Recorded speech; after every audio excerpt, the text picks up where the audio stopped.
So after testing headphones for over 14 years now, I get asked a lot of the same questions over and over and over and over again. But one of the most frustrating questions to answer, and mostly because people don't want to hear the answer, is what songs are the best to test headphones to? Well, I can help you out there as long as you promise me that you are going to listen to what I say. You ready?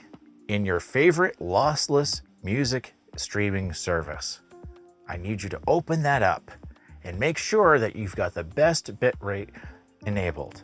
Now, look in your library for the favorites or the most listened to tab. Open that. Congratulations, you're done. Roll credits. If it seems like I'm being unnecessarily mean, two things. One, you're probably right. And two, think really hard about what you're doing when you want to test headphones. Are you trying to figure out whether you like the sound? Are you trying to figure out if there's any obvious deficiency? You need to be able to compare what comes out of the headphones to what should be coming out of the headphones. And while I do that with a really fancy test head with human-like ears and really unnerving anatomy, you have your head made of meat, and that's it. The only way you're going to be able to test headphones as somebody who doesn't have all sorts of fancy measurement equipment is whether you can compare what a song should be with what's coming out of the headphones. And that's when you need to realize that the better you know a song inside and out, top to bottom, every little thing that could be in there, the better you're going to be able to take a set of headphones and determine whether or not it is for you, or if it's working as well as it should.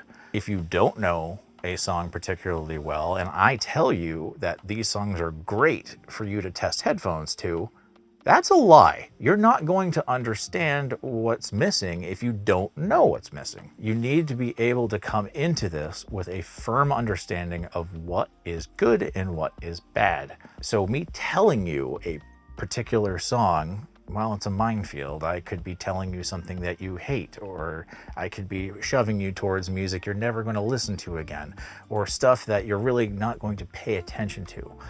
That's not helpful.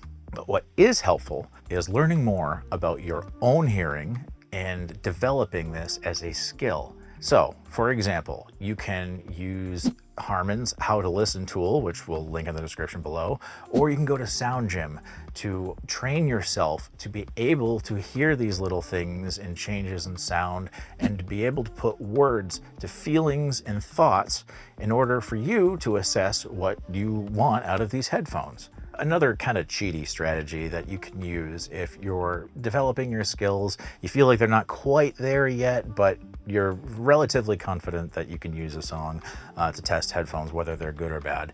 You can take a look at what's called a spectrogram, which is a way to visualize sound on both the frequency and time axis with colors as the intensity.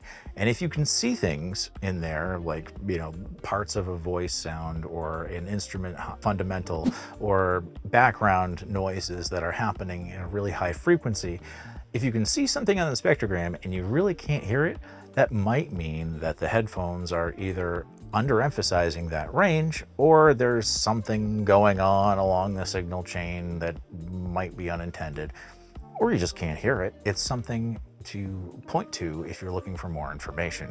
Don't ask me what songs are good to test headphones, because the truth is that there's a lot of them.